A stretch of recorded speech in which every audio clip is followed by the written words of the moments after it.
Shalom, selamat pagi jemaat Tuhan yang ada di mana saja. Khususnya saya mau siapa dulu yang ada di Malang, yang ada di Pasuruan, yang ada di Wonoayu, jauh juga ya Wonoayu, Pak Beni sekeluarga. Juga ada di Sidoarjo, Sidoarjo ini banyak ya. Kemudian yang ada di Surabaya dan sekitarnya, ada di Gresik, ada di Sedati, ada juga di Kedurus. Ya, mungkin beberapa yang saya tidak menyebutkan namanya. Saya percaya bahwa seperti minggu-minggu yang lalu kita mengalami Tuhan di dalam ibadah, dan saya percaya pagi ini kita semua akan memperoleh sukacita yang luar biasa waktu kita sama-sama belajar untuk menyerahkan seluruh hidup kita kepada Dia. Mari kita membuka kebaktian ini dalam doa. Bapa yang di sorga, kami bersyukur dan berterima kasih bahwa pertolongan-Mu, penjagaan, penyertaan-Mu sungguh nyata dalam kehidupan kami, baik secara pribadi, bahkan di dalam keluarga. Kami bersyukur dan kami berterima kasih karena pagi ini Roh Kudus menyemangati kami untuk kami ada di dalam kebaktian yang penuh dengan kuasa. Untuk itu Bapa, kami belajar untuk mempercayakan hidup kami seluruhnya untuk Engkau ubahkan, Engkau tata, sehingga pagi ini berkat apapun yang kami dapatkan, baik itu puji-pujian bahkan firman Tuhan, kami percaya akan membangkitkan semangat kami. Terima kasih Bapa di surga. Kami juga berdoa untuk semua yang melayani Tuhan, baik song leader, singer, pemain musik, kameraman, LCD, dan semua yang ambil bagian. Pengurapan Tuhan ada di atas kami semua. Untuk itu Bapa di surga, kami buka kebaktian ini di dalam nama Bapa, Anak, dan Roh Kudus. Haleluya. Amin. Nah, sebentar Bapak Ibu Saudara, kita akan juga dengar khotbah nanti disampaikan oleh Ketua Umum Gereja Sidang-Sidang Jemaat Allah, Pendeta Budi Setiawan. Tuhan Yesus memberkati kita semua. Amin. Haleluya. Bapak Ibu jemaat yang dikasihi Tuhan, mari kita mempersiapkan hati kita yang terbaik kepada Tuhan pagi ini. Kita akan menaikkan sembah kita kepada Tuhan, naikkan syukur kita kepada Tuhan pagi ini, melalui pujian kita, melalui penyembahan kita. Yang terbaik hanya kepada Tuhan pagi ini. Haleluya Tuhan. Haleluya. Haleluya Tuhan.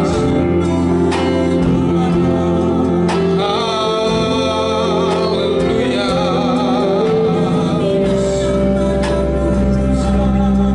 Kami sembah Engkau Tuhan. Kami tinggikan nama-Mu. Kami agungkan nama-Mu.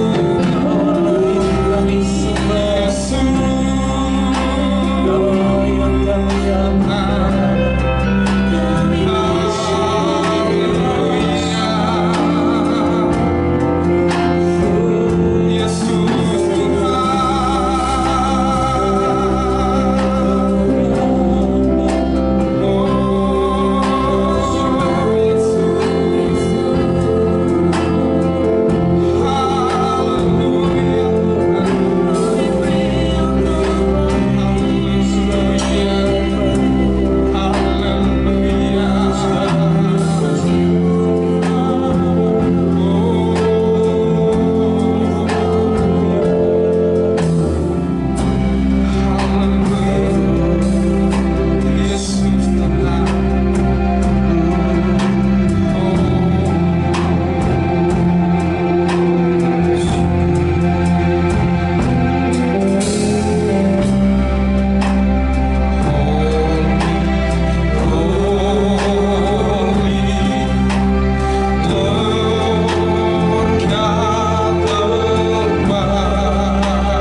atas pujian kami umat-Mu pagi ini. Dalam nama Yesus yang siap memuji Tuhan, mari bersama kita katakan amin. Amin, haleluya. Saudara siap untuk memuji Tuhan, amin. Saudara siap untuk memuji Tuhan. Mari saya undang untuk kita bangkit berdiri. Kita akan sama-sama bersorak-sorai bagi nama Tuhan. Haleluya. Dia Allah penebus kita, amin.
kasih Tuhan.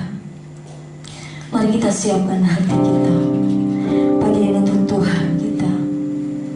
Kita mau memberikan yang terbaik untuk Tuhan kita. Kami percaya Tuhan, berbagai rintangan, berbagai tantangan, masalah yang terjadi di negeri kami. Kami percaya bahwa Tuhan tidak pernah meninggalkan kami. Engkaulah perisai kami, Tuhan. Yes, Lord.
Puji Tuhan, saudara-saudara, sebelum kita mendengarkan firman Allah, saya ajak kita semua untuk tundukkan kepala kita berdoa. Bapa di surga, kami akan mendengarkan firman-Mu, kiranya Kau menerangi hati pikiran kami, teduhkan hati pikiran kami, supaya firman yang kami dengar itu bisa menjadi berkat besar bagi hati kami. Terima kasih Bapa, dalam nama Yesus kami sudah berdoa. Amin. Puji Tuhan, saudara-saudara, hari ini saya akan menyampaikan tentang 3 perbuatan Allah yang tidak boleh kita lupakan. Masa-masa seperti sekarang ini adalah seperti kita berada di padang gurun, seperti perjalanan orang Israel yang ada di padang gurun. Kita dilatih oleh Tuhan, kita dimurnikan, kita dibentuk kembali sebelum masuk ke tanah perjanjian. Dan kita dipimpin oleh tiang awan dan tiang api yang dalam hal ini adalah firman Allah, ya, firman Kristus yang akan berkata-kata kepada kita semua. Dan saudara-saudara, dasar dari firman Allah pada hari ini saya angkat dari nasihat terakhir Musa sebelum ia meninggal dunia dan kepemimpinannya dialihkan kepada Yosua. Mari kita lihat saudara-saudara di dalam Ulangan pasal yang ke-29 ayat yang ke-1 sampai ayat yang ke-9. Firman Allah berkata begini. Inilah perkataan perjanjian yang diikat Musa dengan orang Israel di tanah Moab sesuai dengan perintah Tuhan, selain perjanjian yang telah diikatnya dengan mereka di Gunung Horeb. Musa memanggil seluruh orang Israel berkumpul lalu berkata kepada mereka, "Sudah kamu lihat segala yang dilakukan Tuhan di tanah Mesir di depan matamu terhadap Firaun dan terhadap semua pegawainya dan terhadap seluruh negerinya. Cobaan-cobaan yang besar yang telah dilihat oleh matamu sendiri, tanda-tanda dan mujizat-mujizat yang besar itu. Tetapi sekarang ini Tuhan tidak memberi kamu akal budi. Tetapi sampai sekarang ini, Tuhan tidak memberi kamu akal budi untuk mengerti, atau mata untuk melihat, atau telinga untuk mendengar. 40 tahun lamanya aku memimpin kamu berjalan melalui padang gurun, pakaianmu tidak menjadi rusak di tubuhmu, dan kasutmu tidak menjadi rusak di kakimu. Roti tidak kamu makan, anggur atau minuman yang memabukkan tidak kamu minum, supaya kamu tahu bahwa akulah Tuhan Allahmu. Ketika kamu sudah sampai ke tempat ini, maka keluarlah Sihon, Raja Hesibon, dan Og, Raja Bashan, mendatangi kita untuk berperang, dan kita memukul mereka kalah, merebut negeri mereka, dan memberikannya kepada orang Ruben, kepada orang Gad, dan kepada suku Manasye, yang setengah itu menjadi milik pusaka mereka. Sebab itu, lakukanlah perkataan perjanjian ini dengan setia, supaya kamu beruntung dalam segala yang kamu lakukan." Saudara-saudara, ada yang perlu kita ketahui di awal ini, perbedaan tentang yang mendasar sekali dari kitab Bilangan dengan kitab Ulangan. Nah, kitab Bilangan itu mencakup cerita perjalanan umat Israel kira-kira 39 tahun. Ya, 39 tahun cakupan ceritanya. Sedangkan kitab Ulangan itu berisi cerita yang mencakup kira-kira 1 bulan terakhir. Dari hidup Musa bagian akhirnya sampai kepada kematiannya dan peralihan kepemimpinan. Dan saudara-saudara, kita juga perlu tahu bahwa ketika Musa meninggal dunia di usia 120 tahun kata firman Allah, tetapi fisik tubuhnya itu masih fit. Jadi memang ada beberapa rahasia tentang kematiannya yang tidak kita ketahui sampai sekarang. Ya, karena Ulangan pasal yang ke-34 ayat yang ke-7, saudara-saudara, dikatakan begini, Musa berumur 120 tahun ketika ia mati, matanya belum kabur dan kekuatannya belum hilang. Nah, inilah juga yang membuat kita harus jeli memperhatikan ucapan-ucapan Musa, karena unsur penyusunannya dari buah pikiran Musa masih disadari oleh Musa, ya, di saat-saat terakhirnya itu.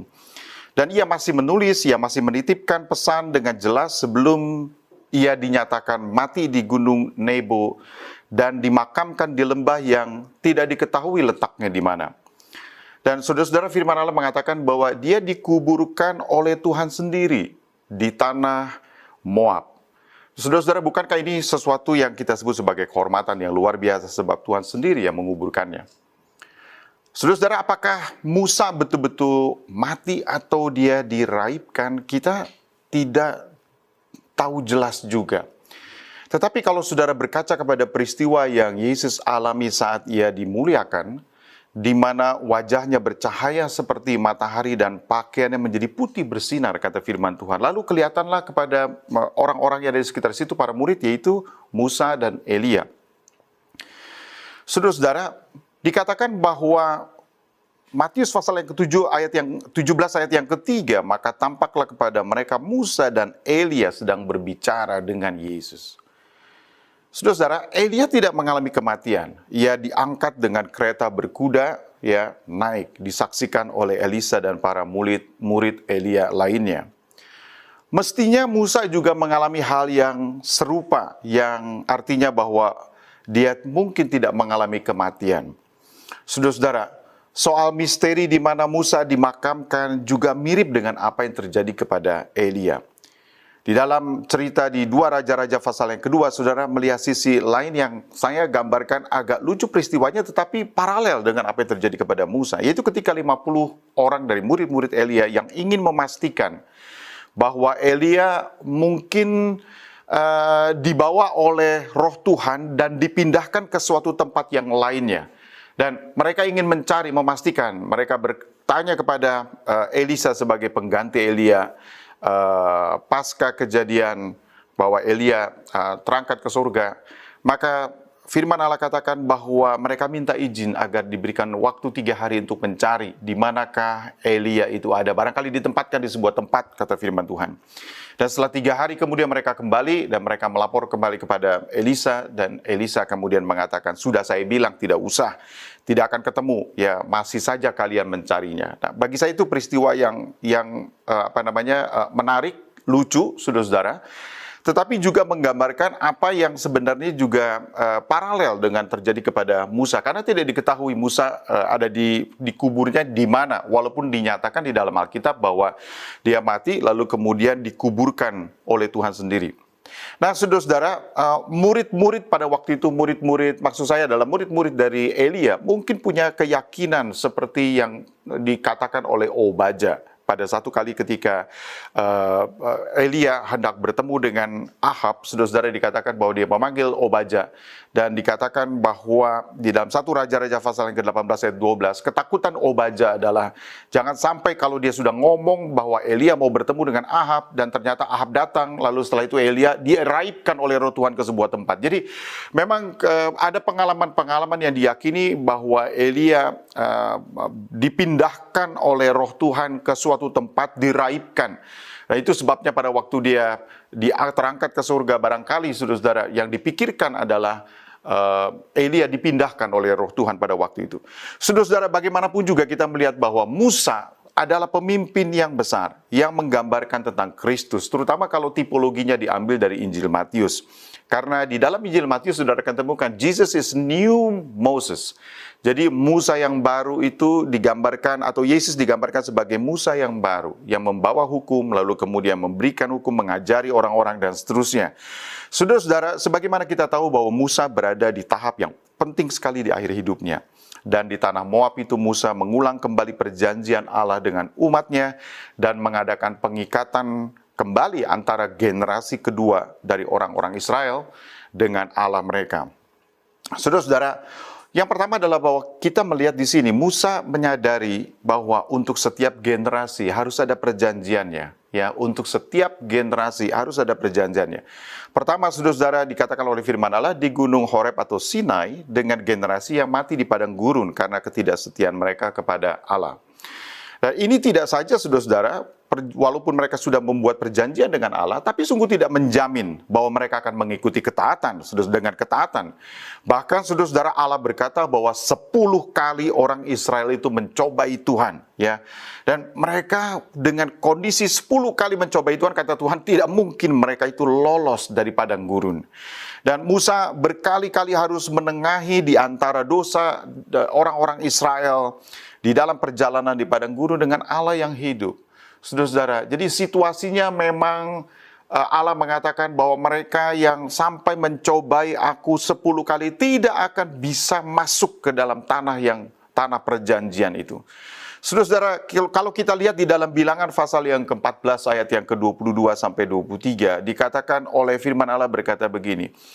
Ini adalah kutipannya langsung, semua orang yang telah melihat kemuliaanku dan tanda-tanda mujizat yang ku perbuat di Mesir dan di padang gurun, namun telah 10 kali mencobai aku dan tidak mau mendengarkan suaraku, pastilah tidak akan melihat negeri yang kujanjikan dengan bersumpah kepada nenek moyang mereka. Semua yang menista aku itu tidak akan melihatnya. Jadi saudara, perhatikan bahwa pesan firman Tuhan atau Allah berkata, ya, dalam peristiwa di mana mereka menguji perasaan dan hatinya Tuhan, mereka seperti mencobai Tuhan, mereka, kata firman Allah, menista Tuhan. Maka untuk mereka yang punya pengalaman seperti itu tidak akan lewat dari padang gurun itu.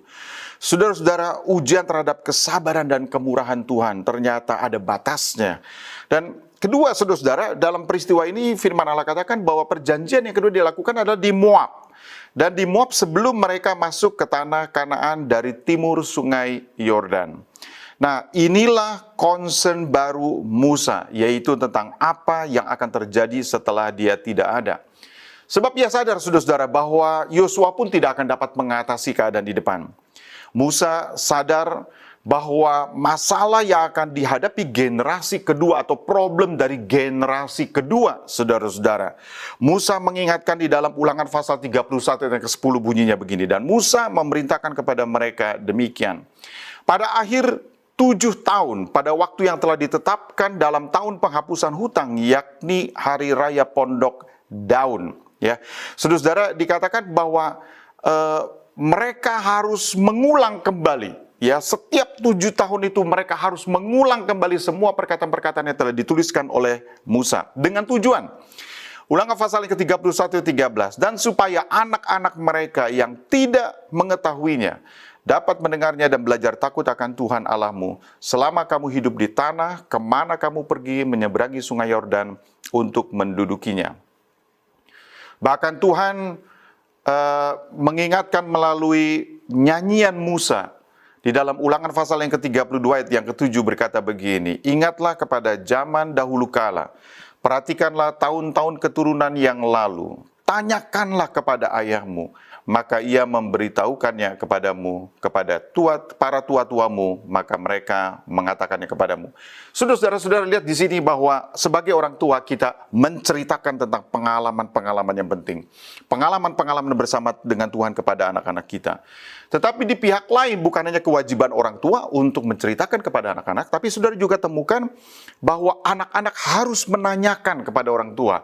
Anak-anak harus menanyakan kepada orang-orang yang mengajarkan tentang kebenaran-kebenaran Tuhan, harus menanyakannya. Dan bukan hanya itu saja, saudara akan temukan bahwa para pemimpin rohani juga harus menjadwalkannya, kata firman Tuhan. Mengapa? Karena it's a critical thing kalau terkait dengan generasi kedua. Karena generasi kedua, saudara-saudara, sungguh tidak bisa, jangankan generasi kedua, generasi pertama saja yang melihat langsung saja, kata firman Tuhan, Musa mengatakan, sampai hari ini mereka belum paham apa yang diajarkan oleh Tuhan melalui semua mujizat itu. Apalagi generasi yang kedua. Jadi saudara-saudara, problem tidak tahu, problem tidak kenal, problem merasa tidak perlu, dan akhirnya problemnya tidak takut. Ya, problemnya tidak takut kepada Tuhan. Dan saudara-saudara, biasanya pengalaman generasi kedua adalah mereka yang akhirnya mendapatkan cerita, sekedar cerita, a second hand experience. Jadi pengalaman yang didapatkan oleh orang tua mereka, diceritakan kepada mereka. Generasi kedua belum tentu paham. Anak-anak kita belum tentu ngerti perjuangan kita sebagai orang tua. Bahkan kita juga tidak paham sepenuhnya apa yang sebenarnya dilalui oleh orang tua kita. Sehingga tidak heran saudara-saudara kalau Matius pasal 19 ayat 14-15, Yesus satu kali berkata, biarkanlah anak-anak itu, jangan halang-halangi mereka datang kepadaku. Sebab orang-orang seperti itulah yang punya kerajaan sorga. Lalu ia meletakkan tangannya atas anak-anak itu dan kemudian ia berangkat dari situ. Saudara-saudara, memang mesti ada jalan untuk menyampaikan pengenalan akan Tuhan dari kita sebagai orang yang mengalami, sebagai generasi pertama barangkali, diberikan atau diajarkan kepada anak-anak kita atau generasi berikutnya. Kita bukan hanya bicara tentang anak-anak kita, tetapi orang-orang lain yang ikut Tuhan dari pengalaman-pengalaman berikutnya, saudara-saudara, setelah kita. Mesti ada yang menjelaskan tentang perbuatan Tuhan yang menjadi alasan mengapa kita selama ini setia kepada Tuhan dan mengapa kita harus setia kepada Tuhan. Saudara-saudara, saya yakin bahwa sekolah minggu itu seperti kelas bagi generasi berikutnya, bagi generasi kedua, tetapi dengan sebuah harapan agar mereka juga bisa mengalami bukan hanya second hand experience, tapi first hand experience di mana mereka mengalami langsung perbuatan Tuhan. Generasi kedua orang Israel ada di depan Musa saat itu dan ia tidak punya pilihan. Musa tidak punya pilihan lain kecuali mengingatkan mereka. Dan saudara-saudara, kita harus mengingatkan anak-anak kita tentang hal yang penting yang harus mereka ketahui tentang Tuhan. Saudara-saudara, coba perhatikan apa yang dikatakan oleh Allah tentang yang akan terjadi terhadap generasi kedua. Ini diberitahukan oleh Tuhan kepada Musa, saudara-saudara. Diungkapkan, dinyatakan dia tentang generasi kedua orang Israel. Ulangan 31 ayat 14 sampai 16. Kemudian berfirmanlah Tuhan kepada Musa, sesungguhnya sudah waktunya bahwa engkau akan mati, maka panggillah Yosua dan berdirilah bersama-sama dengan dia di dalam kemah pertemuan, supaya aku memberi perintah kepadanya. Lalu pergilah Musa dan Yosua berdiri dalam kemah pertemuan. Dan Tuhan menampakkan diri di kemah itu dalam tiang awan, dan tiang awan itu berdiri pada pintu kemah. Tuhan berfirman kepada Musa, ketahuilah, engkau akan mendapat perhentian bersama-sama dengan nenek moyangmu. Artinya Musa akan segera meninggal dunia. Dan bangsa ini akan bangkit dan berzina. Ya, perhatikan ini saudara-saudara, yang mana yang dia maksudkan? Karena ketika dia katakan bangsa ini, itu bicara tentang generasi kedua yang ada saat itu. Karena kitab Ulang ini berbicara tentang perkataan-perkataan Musa di bagian akhir kehidupannya kepada generasi kedua. Generasi pertama habis, saudara-saudara, oleh karena perlawanan mereka kepada Tuhan. Dan dikatakan bahwa bangsa ini akan bangkit dan berzina dengan mengikuti allah asing yang ada di negeri. Kemana mereka akan masuk, mereka akan meninggalkan aku dan mengingkari perjanjianku yang kuikat dengan mereka. Artinya, saudara-saudara, generasi yang kedua ini akan sama dengan generasi yang pertama. Sampai Allah, kata firman Tuhan, harus memalingkan mukanya. Aku akan memalingkan mukaku dari mereka. Dan Allah bahkan menyuruh Musa untuk menuliskan lagu yang menceritakan tentang kedegilan hati mereka dan kejahatan hati mereka. Saudara-saudara, sampai kepada saat-saat paling akhir pun ketika Musa akan menyerahkan Taurat yang dituliskannya kepada para imam Lewi. Ia berkata begini, dan kini kita perhatikan saudara-saudara. Sekali lagi, Musa masih pikirannya begitu jitu, ya, dia masih sehat. Dia matanya tidak kabur, pikirannya runut, pikirannya itu masih jelas, saudara-saudara. Dan di dalam Ulangan pasal 31 ayat 27 sampai 29 berkata begini, sebab aku mengenal kedegilan dan tegar tengkukmu. Sedangkan sekarang selagi aku hidup bersama-sama dengan kamu. Bicara tentang generasi kedua ini, sementara Musa masih hidup dengan mereka. Kamu sudah menunjukkan kedegilanmu terhadap Tuhan. Terlebih lagi nanti sesudah aku mati. Itu kata Musa. Perhatikan baik-baik saudara-saudara. Sebab aku tahu bahwa sesudah aku mati, kamu akan berlaku sangat busuk dan akan menyimpang dari jalan yang telah kuperintahkan kepadamu. Sebab itu di kemudian hari malapetaka akan menimpa kamu apabila kamu berbuat yang jahat di mata Tuhan dan menimbulkan sakit hatinya dengan perbuatan tanganmu. Saudara-saudara, kita harus mendoakan generasi berikutnya. Dan Musa mengingatkan mereka tentang perbuatan yang tidak boleh mereka lupakan. Yang pertama, saudara-saudara, yaitu tentang segala tulah yang dinyatakan Tuhan di Mesir, kekacauan yang diakibatkan karena perlawanan dari para pemimpin Mesir. Itu sebabnya ayat yang kedua dari bacaan kita yang pertama, saudara-saudara, firman Tuhan katakan, sudah kamu lihat segala yang dilakukan Tuhan di tanah Mesir, di depan matamu terhadap Firaun dan terhadap semua pegawainya dan terhadap seluruh negerinya. Cobaan-cobaan yang besar yang telah dilihat oleh matamu sendiri, tanda-tanda dan mujizat-mujizat yang besar itu. Nah, mujizat-mujizat yang besar itu termasuk terbelahnya Laut Teberau. Saudara-saudara, perjalanan di padang gurun dengan segala tantangannya itu membuat orang tua mereka tidak lagi menceritakan kepada anak-anak mereka tentang apa yang terjadi ketika mereka mulanya keluar dari tanah Mesir. Seperti kita barangkali saat ini, oleh karena segala situasi, kesulitan-kesulitan yang kita alami, saudara-saudara, kita lupa menceritakan kepada anak-anak kita tentang bagaimana caranya Tuhan pada waktu lalu menolong kita, membuka jalan dan menyelamatkan kita. Sebenarnya Musa sedang mengingatkan saudara-saudara bahwa berkat pertama yang Tuhan turunkan di atas kita, keselamatan kita, bagaimana kita diloloskan sehingga Paulus sendiri berkata di dalam 1 Korintus 10, saudara-saudara, aku mau supaya kamu mengetahui saudara-saudara bahwa nenek moyang kita semua berada di bawah perlindungan awan dan bahwa mereka semua telah melintasi laut. Untuk menjadi pengikut Musa mereka semua telah dibaptis di dalam awan dan di dalam api. Paulus memberikan atau mengambil tipologi saudara-saudara bahwa peristiwa keluar dari perbudakan Mesir, melewati terbelahnya Laut Merah, saudara-saudara, itu adalah gambaran dari pengalaman pertobatan seseorang.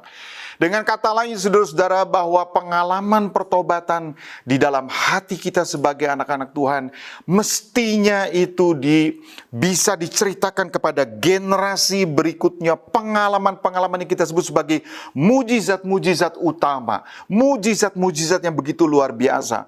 Peristiwa di mana Allah menyelamatkan kita, peristiwa di mana Allah meluputkan kita, peristiwa di mana Allah sungguh-sungguh, saudara-saudara, menjamah dan menyentuh hati kita, dan pengalaman-pengalaman rohani yang luar biasa itu. Walaupun kita mengalami berbagai hal yang membuat kita nyaris melupakan cerita-cerita itu dan tidak menceritakan lagi kepada anak-anak kita, maka firman Allah katakan, ceritakan itu, karena itu penting sekali untuk generasi berikutnya. Semua pengalaman permulaan yang penting, yang seperti kata Rasul Paulus, pengalaman pertobatannya sampai diulang. Barangkali kalau saudara perhatikan kisah para rasul, saudara temukan 3 kali Paulus mengulangnya karena peristiwa itu penting bagi dia. Saudara-saudara, jadi kalau saudara lihat betapa kita harus meletakkan secara tepat pengalaman pertobatan kita, pengalaman bagaimana kita dipenuhi oleh Roh Kudus, pengalaman kesembuhan, pengalaman diselamatkan dari bahaya, bahkan diluputkan dari kematian. Ada orang-orang yang menghadapi situasi yang pelik dalam waktu-waktu mungkin minggu yang lalu, 2 minggu yang lalu ketika mereka memakai ventilator, tetapi sekarang mereka sudah diselamatkan. Pengalaman diluputkan dari kematian, saudara-saudara, menjadi pengalaman yang tidak akan pernah boleh dilupakan dan harus diceritakan kepada generasi berikutnya tentang perbuatan Tuhan yang ajaib.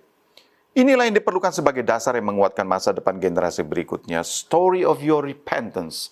Saudara-saudara, mengenai pertobatan kita.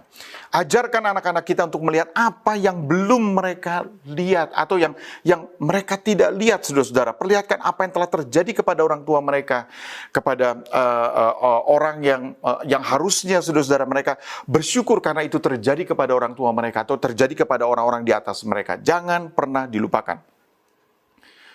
Pengalaman kedua, saudara-saudara, atau mujizat jenis kedua yang tidak boleh dilupakan, kata Musa, adalah selama 40 tahun, mujizat yang tidak sespektakuler mujizat yang pertama.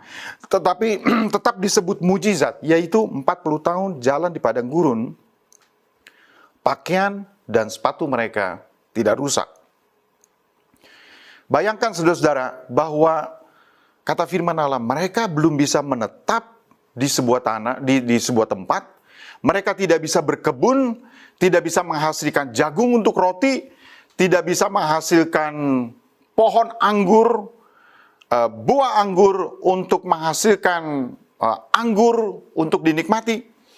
Tetapi saudara-saudara, bagaimana mereka sebagai sebuah bangsa dipelihara oleh Tuhan, itu adalah mujizat. Mereka belum sempat mengumpulkan, tetapi ada yang mereka nikmati. Bukankah itu mujizat, kata Musa?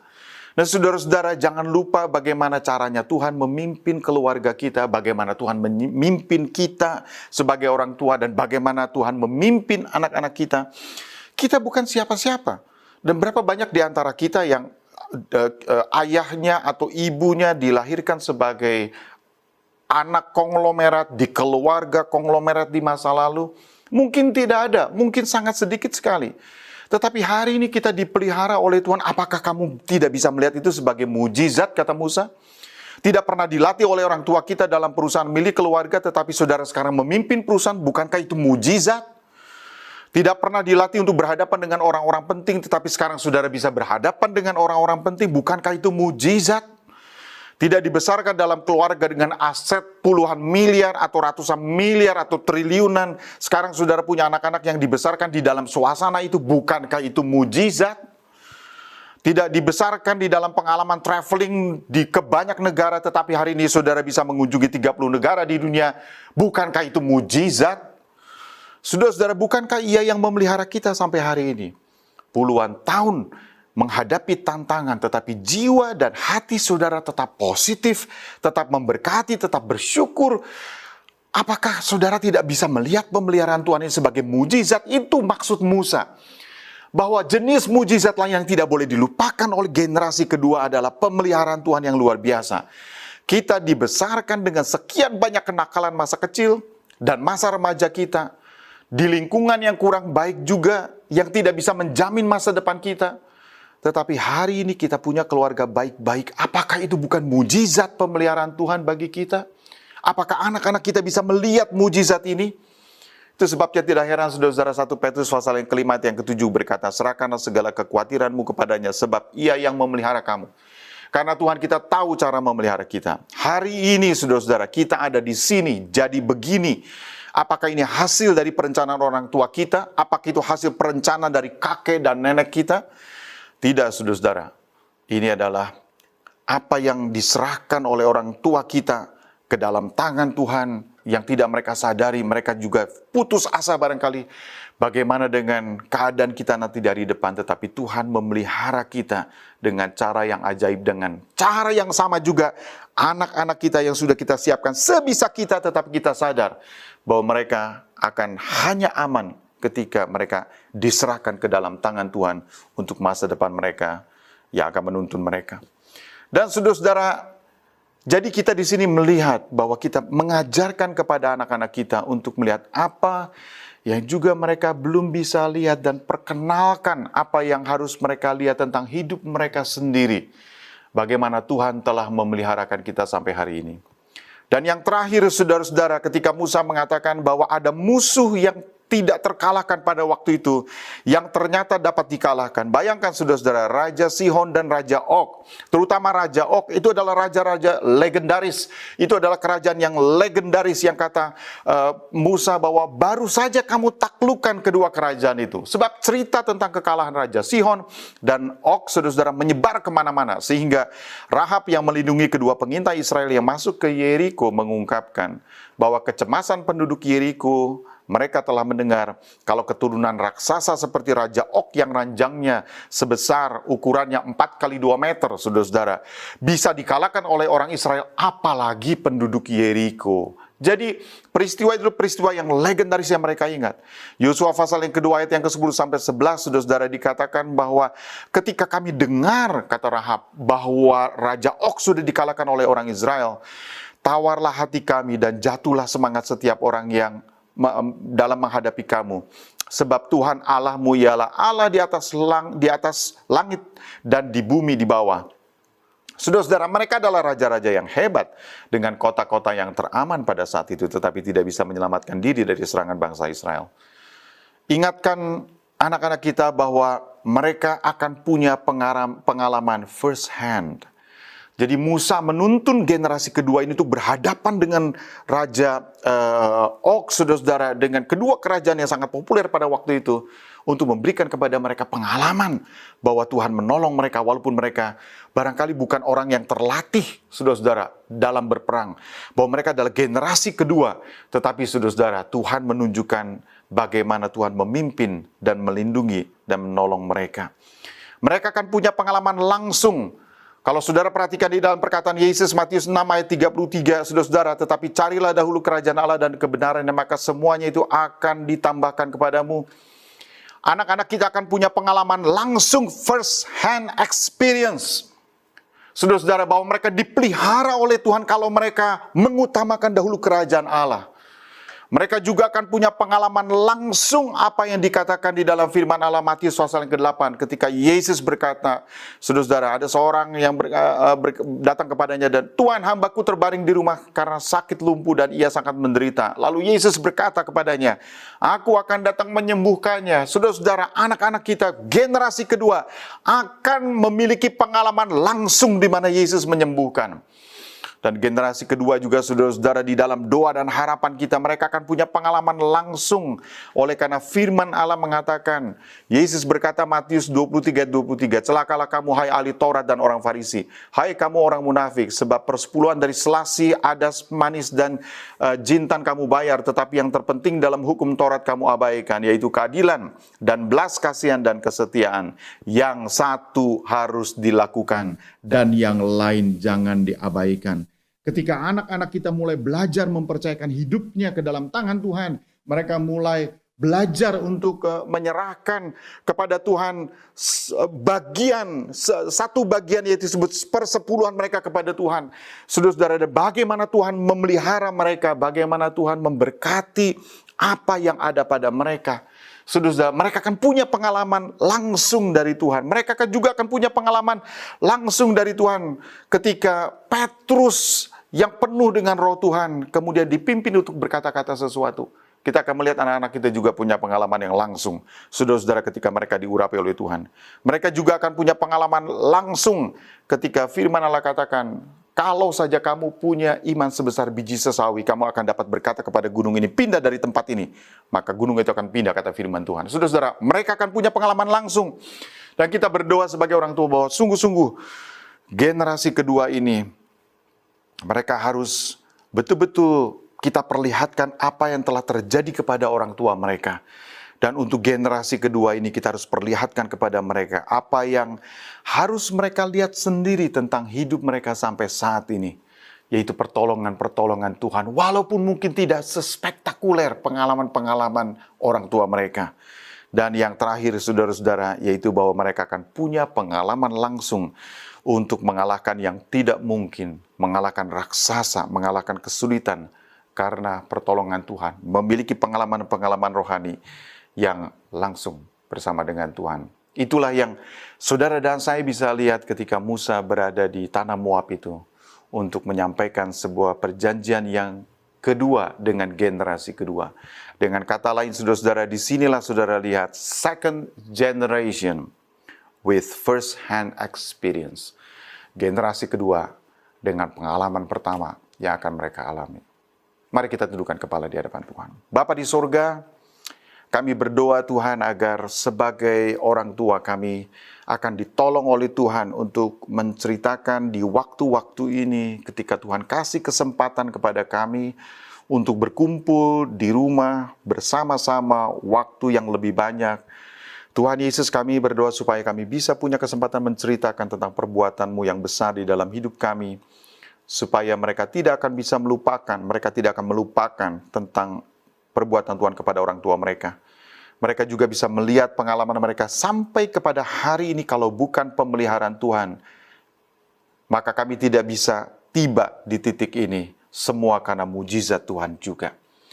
Dan Tuhan, kami juga berdoa untuk pengalaman baru yang akan mereka alami. First hand experience, mereka akan langsung mengalaminya.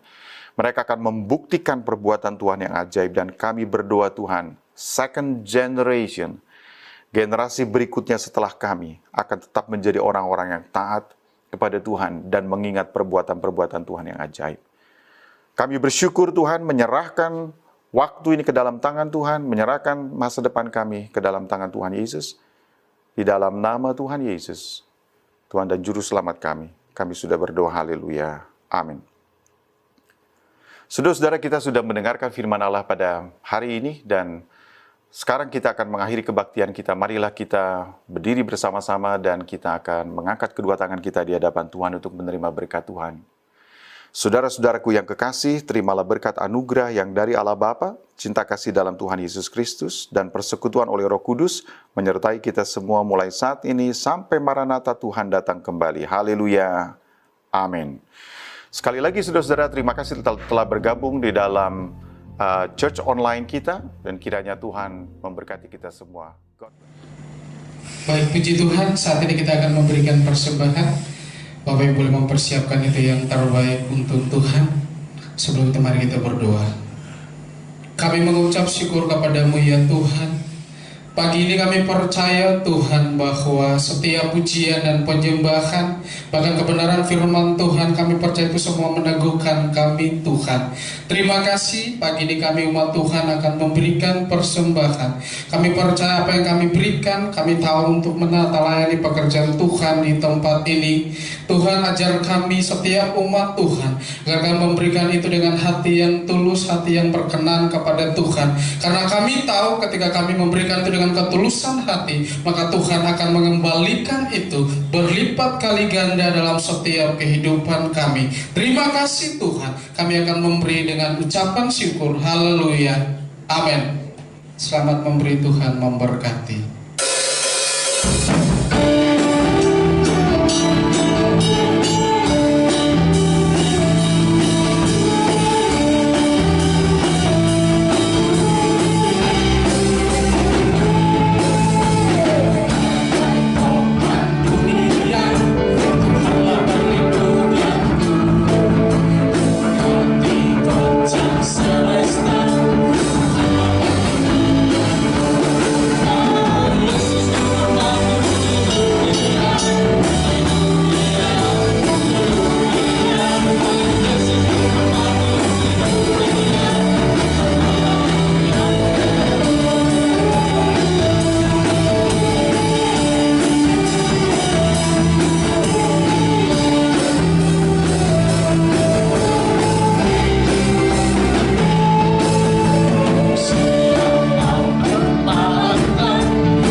Now we can leave this place. Now. Bapak Ibu kekasih Tuhan, kita akan mengakhiri ibadah kita pada pagi hari ini. Mari kita berdiri bersama-sama. Kita naikkan pujian, kiranya Tuhan memberkati kita berlimpah-limpah.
goyah, penjagamu tidak akan terlelap. Sesungguhnya tidak terlelap dan tidak tertidur penjaga Israel. Tuhanlah penjagamu, Tuhanlah naunganmu. Di sebelah tangan kananmu matahari tidak menyakiti engkau pada waktu siang, atau bulan pada waktu malam. Tuhan akan menjaga engkau terhadap segala kecelakaan. Ia akan menjaga nyawamu. Tuhan akan menjaga keluar masukmu dari sekarang sampai selama-lamanya. Bapak Ibu kekasih Tuhan, Tuhan memberkati engkau dan Tuhan menyertai engkau. Tuhan tidak akan meninggalkan engkau. Tuhan menjagai engkau, keluar masukmu kemanapun engkau pergi. Tuhan beserta dengan engkau. Terimalah berkat rahmat anugerah daripada Allah Bapa di sorga. Berkat itu berlimpah di atas kehidupanmu pada pagi hari ini. Tangan yang kau angkat pagi ini diberkati dengan berkat Bapa, sehingga apa yang kau kerjakan, Apa yang engkau usahakan semuanya menjadi berhasil dan keberuntungan mengikuti engkau. Berkat itu ada dalam hidupmu pagi ini, dalam rumah tanggamu, baik suamimu, istrimu, anak-anakmu, menantu-menantu, dan cucu-cucumu. Berkat Bapa itu mengalir dan menyertai engkau. Berkat Bapa itu juga ada di atas apa yang engkau usahakan dan engkau kerjakan. Kasih daripada Tuhan Yesus Kristus dan persekutuan daripada Roh Kudus menyertai Bapak, Ibu, kekasih Tuhan sekalian, mulai pagi ini, besok, seterusnya sampai Maranatha, kali kedua Tuhan datang kembali. Semua berkat kami terima hanya dalam nama Tuhan Yesus, Tuhan yang menjadikan langit dan bumi, Tuhan yang bersama-sama dengan kami, dan Tuhan yang akan datang pada kali yang kedua menjemput kita yang percaya kepadanya. Mari kita mengakhiri bersama-sama dengan doa Bapa kami. Bapa kami yang ada di sorga, dikuduskanlah namamu, datanglah kerajaanmu, jadilah kehendakmu di bumi seperti di sorga. Berikanlah kami pada hari ini makanan kami yang secukupnya. Ampunilah kami akan kesalahan kami, seperti kami juga mengampuni orang yang bersalah kepada kami. Dan jangan membawa kami ke dalam pencobaan, tapi lepaskanlah kami daripada yang jahat. Karena engkaulah yang punya kerajaan dan kuasa dan kemuliaan sampai selama-lamanya. Kita bersama-sama katakan, Amin. Selamat hari Minggu, Tuhan Yesus memberkati.